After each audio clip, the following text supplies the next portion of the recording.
What is up, my Shadowverse soldiers, and welcome back to another Shadowverse Evolved video. So this week we're going to be talking about Gloryfinder. If you know about Gloryfinder, it's going to be a completely different format than what we usually play in Shadowverse Evolved, and I'm very excited for it because it's going to be coming out with those starter decks and the whole bundle and whatnot, and you're going to be getting those 4 decks. And we're going to be talking about one of those 4 decks today, and that is the first deck, and that is the Swordcraft deck. So let's go ahead and look at this list. Alright, so here we are with deck number 1, the Exalted Blade, and this is the Swordcraft variant of Gloryfinder.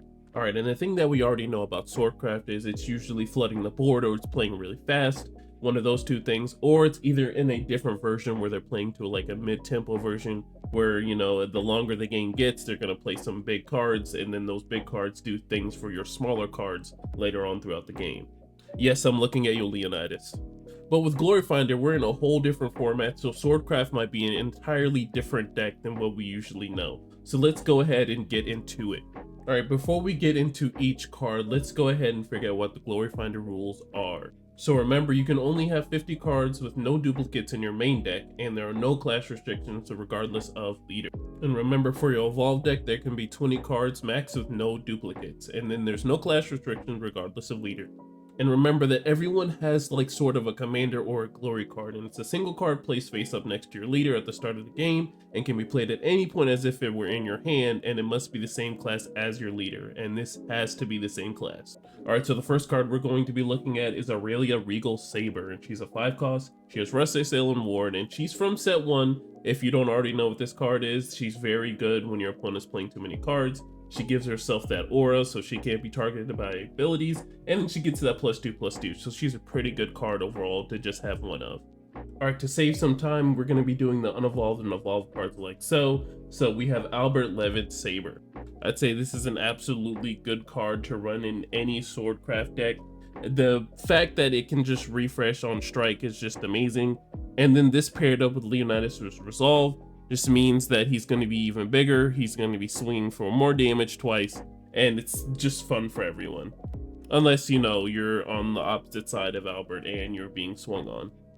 Alright, and then we have Alexander, just quite the removal that Swordcraft needs. Yes, he's a big body, but the fact that he has Rush and Assail and he's a 5/9, that means he's going to come in, he's going to be able to swing at those unengaged followers because of the Assail, and the fact that he has such high defense means that, hey, if anything has 5 defense, well, Alexander's going to keep restanding and attacking and keep destroying, which is very good to be a one of in the Swordcraft deck. Alright, and next up we have Gawain of the Round Table. So this is a card that's coming out in set 4, which I'm very excited for. And if you don't already know what this card is, we did just do the Swordcraft reveals. If you haven't watched it, go ahead and watch it below. But if you're not going to do that, I do have you guys covered because I have it right here. And let's figure out what Gawain does. Alright, so we have Gawain of the Round Table. So he's a 5 cost 5/5, he has Rush, and while this card is on your field, whenever you play a commander card for the first time each turn, you may play it for 1 less, and then Fanfare when it comes into play, reveal 2 commander or 2 Round Table cards in your hand and recover 2 play points. Alright, so a very awesome legendary for Swordcraft. I feel like Gawain is definitely going to bring the commanders together. All the other cards we just looked at are commanders, and I'm pretty sure the rest of them are going to be commander and or Round Table cards that we're going to be using in this deck. Alright, and moving forward, we have Gabriel. So she's a 6 cost. If you don't already know what she does, she has Ward, and when she comes into play, you select another follower on the field and give it +4, +3, and a Sail. Alright, so I've yet to hold this card in my hand. I have not seen it in person, but I have seen it played against other people, or seen it in different decks just because of how good it is sometimes. But I believe in Gloryfinder, this will be a very good card because it's going to be a bit of a slower game. Since there's 4 people, there's going to be more people to attack, or, you know, sometimes you can really use your mouth to get out of certain situations, you know, stuff like that, because there can only be one victor, and you can probably talk your way out of certain situations, like, hey, you have Gabriel. I don't know how I'm going to be able to bargain with Gabriel, but, like, if I played on Gabriel, there might be a situation where I might be able to mouth off and prolong my inevitable defeat. Now, here's a card that truly surprised me, Dark Angel Olivia. So this card is going to be usable in Gloryfinder, and I'm happy for that. And the fact that this card is very expensive, so you can go ahead and get one of those sealed decks. They might have more Olivias in them. I'm not sure what the rest of the decks uphold. We'll have to figure that throughout the week. But if you do get the bundle, you do go ahead and get a Dark Angel Olivia, which is absolutely amazing. You get a lot back on the price because there's no Dark Angel Olivia sitting at what, like $30, $40 right now. I know we do Market Watch Wednesdays every week, but It always slips my mind. I'm pretty sure she's at $30. But yeah, with the multitude of what Dark Angel Olivia provides, there's lots of stuff you can do. I mean, taking the fact you can only have one, sometimes the one Dark Angel Olivia is really what matters sometimes. Alright, and next up we have Lem Vanguard Captain. I'm pretty sure this is just a filler spot as we're going into the gold cards right now, so we have Lem Vanguard to go ahead and start us off. Alright, in secondary we have Amelia Silver Paladin. She's that 4 cost that you can choose either to deal 4 damage to something or choose a 3-drop in your hand and play it. And this is pretty good, shaping that we can probably see some more 3-drops in this deck. Unfortunately, we haven't seen that many because we've only looked at the legendaries so far. So let's see what other cards they provided here. Alright, and we have Leonitis and the Leonitis Evo, so this is a very strong card.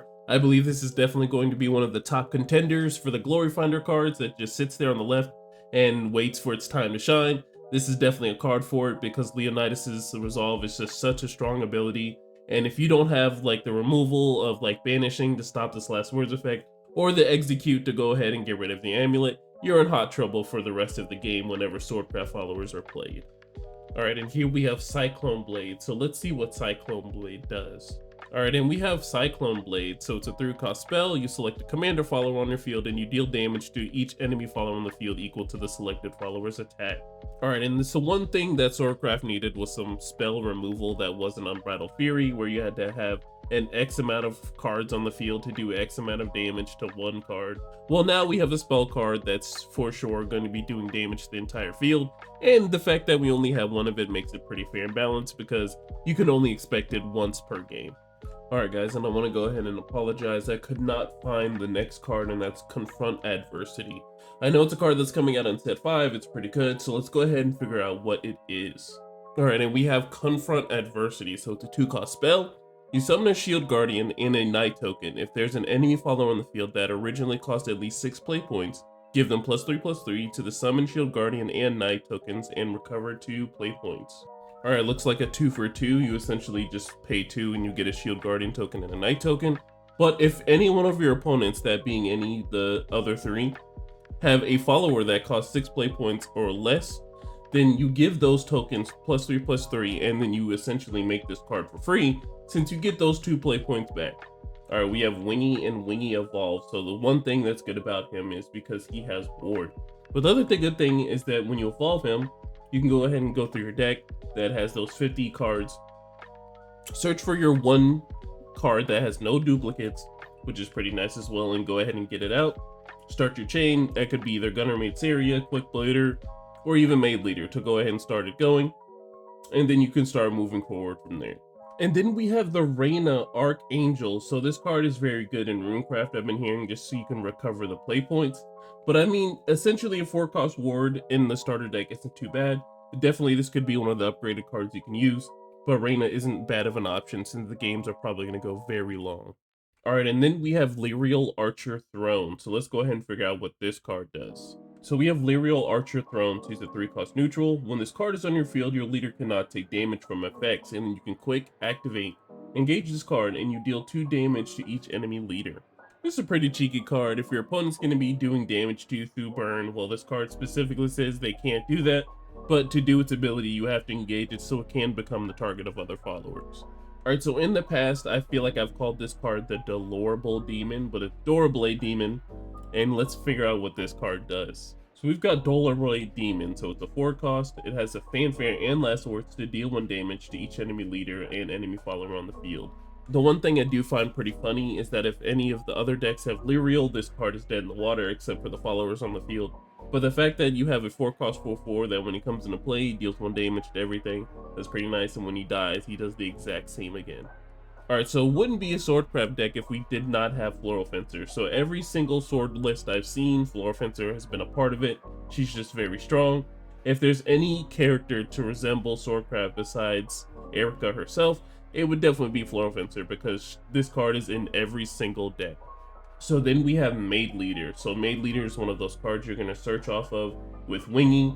And then after you search with Wingy, you go ahead and play Maid Leader and evolve for yourself. You can search for any follower with evolve in their text, which is absolutely amazing. So you can go ahead and search out Leonitis if you don't have it as your glory card. Or honestly, Maid Leader could be your glory card and go ahead and get you started if that's what you want to do. But that's up to you. Alright, and then we have Gem Staff Commander. So this card is going to be good too, just for the fact that you can search for any Swordcraft follower in your entire deck, that being your boss monster or anything new, which is very good. It's a pretty good staple silver card for Swordcraft. This has been a staple in every deck, just for the fact that you can search for any Swordcraft follower. Alright, and moving forward, we have Swordsman. So this is another card you can search off with Wingy in your deck. But the fact that you can play this and then select an enemy follower on the field and engage it. And then he also has that ability that's not just restricted to him being played. He can be engaged and engage anything else. But the fact is you can use some little tips and tricks for this. Whenever your opponent's upholding like a ward or something, this is definitely the perfect card to use. Alright, next up we have Disciple of Usurpation. So it's a card that's coming out in set 5, I believe. Let's go ahead and figure out what it does. Alright, so we have Disciple of Usurpation. So it's a 3-cost 3/2. It has Storm and then Strike. Put the top card of your opponent's deck into their cemetery. And then if your opponent has 10 or more cards in the cemetery, give this card +2 attack. So a pretty interesting card that has a certain requirement that your opponent has to have certain cards in the cemetery to get that plus extra attack. But I believe this is going to be quite the counter to Necrocharge, because you're going to be playing the Storm guy and they're going to already have 10 cards in the cemetery really fast, because that's what their deck does, because they need Cerberus and stuff like that. So using this card would be very powerful. Alright, and we have Fervent Machine Soldier, so let's go ahead and figure out what this card does as well. Alright, and next up we have Fervent Machine Soldier, so it's a 3-cost 3/4. When it comes into play, you discard a commander card, search your deck for a commander card, and put it into your hand. Very interesting for a 3-drop, the fact that it doesn't just say followers. You can discard any single commander card, that being a spell card and whatnot, and go ahead and search for a commander like Lane or something like that, and go ahead and start moving forward from there. Alright, so Swordcraft is getting another spell card, and it's pretty interesting. We have Soul Tilt Swing. So it's not anything like Cyclone Blade, but it is good for just some spot-on removal, and you get a Knight token out of it, so whenever in the next turns, when you need X amount of followers on the field, you can go and have that requirement on the field. Alright, next up we have Round Table Assembly, and I believe this card is coming out next set, so let's go ahead and figure out what this card does. Alright, so here we are with Round Table Assembly, so it's a 1-cost spell. You can choose one of the following effects. You can 1, search your deck for a round table follower and reveal it and add it to your hand. Or you can 2, select a round table follower on your field and give it +1/+2. You gotta love 1-cost spells that have that multitude of doing one or the other. The fact that you can go ahead and search for a round table if you're already missing one, or if there's a round table on the field and you want to do some more damage, you can do it that way. Alright, so next up we have Freshman Lou. I remember seeing this card in the CCG, and I know she comes out in set 4, so let's go ahead and figure out what she does as well. Alright, so we have Freshman Lou. So she's a 2-cost, and then when she comes into play, you search your deck for a spell that costs 1 play point, reveal it, and add it to your hand. Well, I don't know about you guys, but I'm very excited that we can use these different cards and different elements from different crafts in these decks, because the fact that you can use Freshman Lou to go ahead and search for that round table assembly, or if you want to use your Wingy to go ahead and search out your Maid Leader or whatnot, your Swordsman, stuff like that. And it makes it very interesting to go ahead and get your chain started in Gloryfinder. Alright, well that's all the cards that they had in the list there. I know that's not everything that's going to be coming out when Gloryfinder drops, but it's a good foresight and look at what we're going to have in our deck, which is pretty good, so when we play it, we won't be going in completely blind. Alrighty guys, that is the end of the video. Thank you so much for watching. You don't know how much it means to me that you're watching. Make sure to subscribe and comment if you liked it down below, or go ahead and drop a like if you do that. But this took a little bit of time to make, so you might get the next one pretty soon. I'm going to try my best to work on it, so make sure you guys are safe in whatever you do tonight, and safe whatever you do for the rest of the year. I will see you guys in the next one. Bye.